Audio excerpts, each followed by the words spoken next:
Go to the platform which is called Google Scholar Citation and confirm for yourself whether any of us are fake professors or fake doctors. In fact, if I add Dr. Ntamburi, then we are now about 7.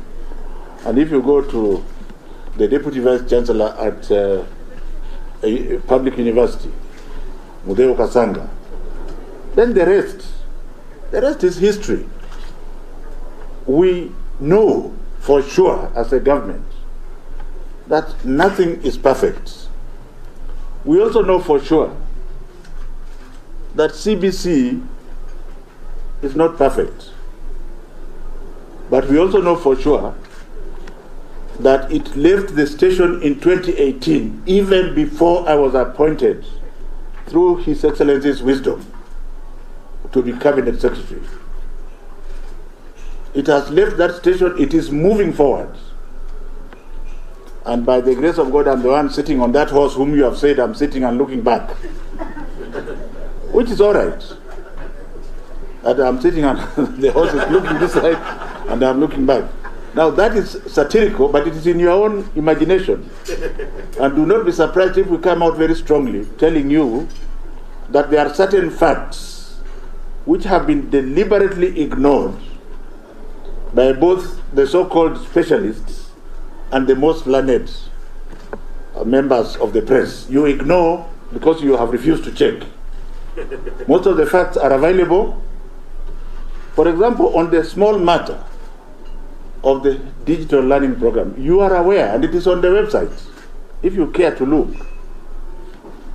that in every county, in the public schools, the devices are there to be used by children and to be used by teachers. And on the issue of connectivity, the government of His Excellency Uhuru Muigai Kenyatta is very active in ensuring that every part of this county is covered. Not to mention that we have also other collaborators like UNICEF who have gone ahead and ensured that the areas of this country who may be lacking internet are being facilitated. So when you start saying, oh, we all know that technology is there for the future, to portray government as if it is doing nothing, ladies and gentlemen, is being unfair.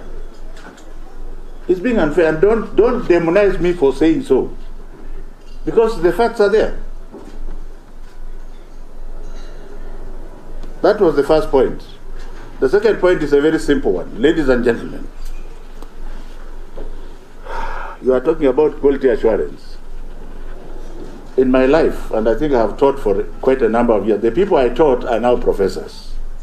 So that can tell you how many years you think I've taught. From undergraduates, they are now professors. So when I got into this docket, I was thrown into the abyss because I had now to deal with small kids. And since I don't trust anybody, I started going to primary schools. And I think in my assessment, I've been to close to 500 primary schools across the nation. I have personally interacted. I don't say where I am going. Occasionally, you snoop around and follow me. I have never found a classroom. I have never found a CBC classroom not being attended to by a competent teacher. So what the hell are you people talking about? Who has stopped you from going there? I have never met a child, whether it is in Matu, whether it is in Kwale, where I have been several times, and that chap who was talking about Kwale does not know what he's talking about. I keep saying that Governor Mvurya is one of the best governors in this country, and the reason is this. I found that the ECD preparation in Kwale is top. I have visited many of them. I have visited many primary schools in Kwale, and the teachers there are excellent, and they are teaching. I don't need to be told by anybody. If you have information to the contrary, let us have it. Don't say, oh, you know, the teachers are not prepared. Which teachers are not prepared? You have now just been told by the experts that 229,000 of them have been trained, and I want to say that is true. Because me, I don't believe on reports, even reports from my quality assurance officers. I sample, and I want to salute our teachers and to thank the Teacher Service Commission through Dr. Nancy Macharia and the chair of the Teacher Service Commission for the dedication our teachers have had for the CBC program. You go and look at the children from Mombasa to Kilifi to Siaya to Busia. The children are happy.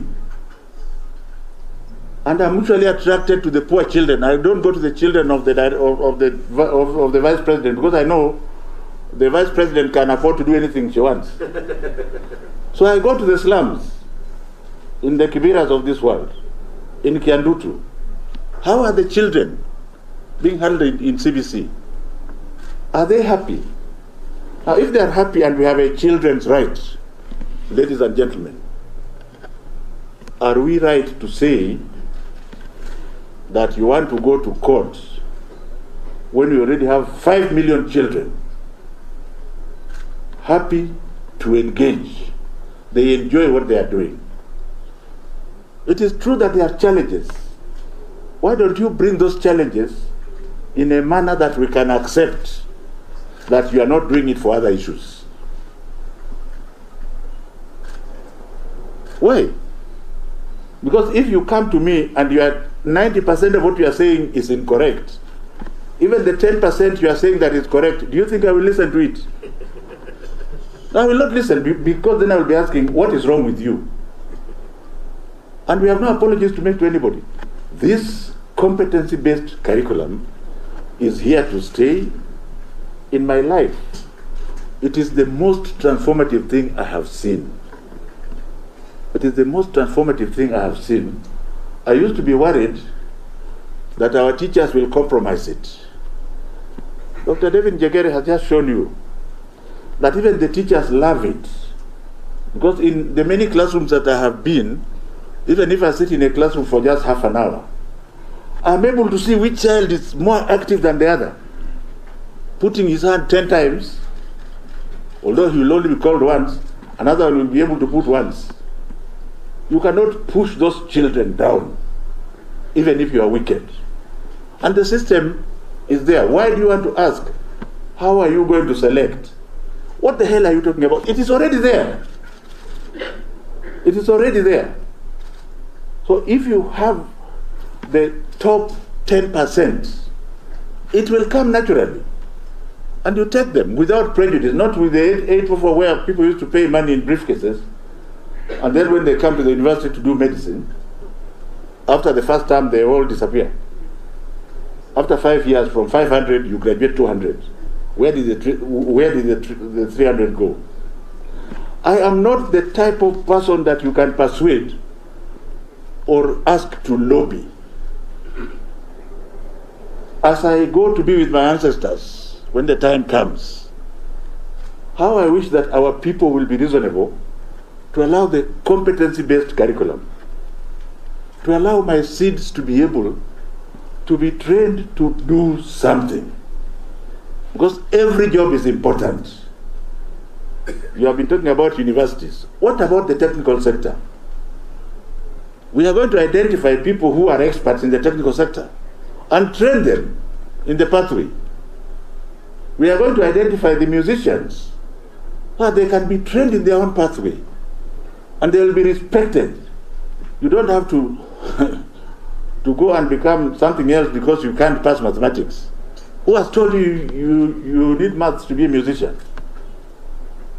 So before you say that we should stop this and rethink, give us your facts. And you don't have any. We are happy that you have mentioned today, when I listen very carefully, you have certain points which get clouded when you go to television. And here I'm not sparing the media, and you will forgive me for not sparing you. Because somebody says something that is obviously incorrect, and your anchor person does not point it out to him. And the narrative continues to go, so you ask, well, what the hell is going on here? For example, when you say, oh, we have not trained teachers, Who in Kenya does not know that we have trained teachers? I was trained as a surgeon, a general surgeon. Now, when you have already trained a general surgeon, who does all the things about the rest of the body, if you want to go and train him to just do the P, you don't have to go and start training him again for all the 10 years. Then you end up with, you just tweak him to do the P, the area of the P. Do you understand? I believe it is the same for teachers. Why are we making things so difficult? What do people want to do when they demonize one of the most important things that is going to be the presidential legacy project? If it is politics, excuse me, I don't do it and leave me out of it. But I want to assure the nation and the parents that as far as we are concerned, we are going to do everything possible to ensure that CBC is a success. In terms of costs, for the up 10th time, I was in London with His Excellency the President when they were raising money for children, and I was actually shocked. Somebody attempted to say it here, but she didn't say it correctly. Let me say it in a traditional manner. We are looking at the African countries and how much they give education. Kenya was way at the top at 25.9%. 25.9%. The others were as down as 14%. So when you hear all the so-called experts who have trained everywhere saying, you know, you must fund, what is it that they are talking about? What is it? What they should be asking is to challenge us to ensure that we get value for our money. But as far as the government is concerned, the government is already at the top, and you know that for sure, of the budget. There's no other African country. If you like, go and do the research yourselves. I think the South Africans are way behind at 22 or 23%. So when you open your mouth and shout on television, which is seen everywhere in the world, don't look like you didn't go to school. No, it is true. I'm not insulting anybody.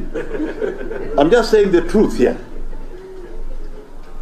And so if we are to move in the same direction, why is CBC expensive? First of all, it is unfair for you to ask us to say, no, you tell us how much it will cost to implement CBC.